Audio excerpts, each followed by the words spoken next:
Labdien, vīnmīļi!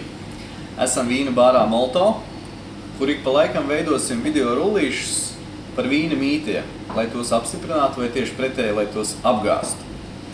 Un šodien esam izvēlējušos mītu par to, vai pudelēs, kurās ir lielāks iedobums apakšā, vai tajās ir labāks vīns.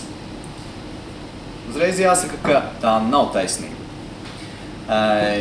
Iespējams, ka šis mīts ir radies saistībā ar seniem laikiem, kad vīna pudeles uzglabājot guļus, viņās veidojās nogulsnes, un pēc tam viņas novietojot stāvus, šīs te nogulsnes sakrājās pēc iespējas mazākā laukumā apkārt šim te iedobumam. Bet tajā pat laikā mēs varam paskatīties kaut vai uz kvalitatīva rīslinga pudeli, kas var pudelē dzīvot vismaz 10 gadus. Šeit iedobumu nav vispār. Tas taču nenozīmē, ka vīns ir nekvalitatīvs šajā pudelē. Tajā pat laikā, paskatoties uz dzirkstošā vīna pudelēm, jūs noteikti redzēsiet, ka tur iedobums vienmēr ir visdziļākais.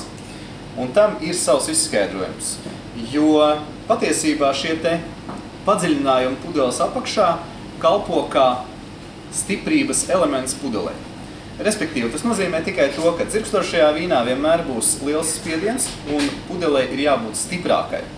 Un tieši šis te iedobums kalpo par šo te nostiprinošo elementu pudelē.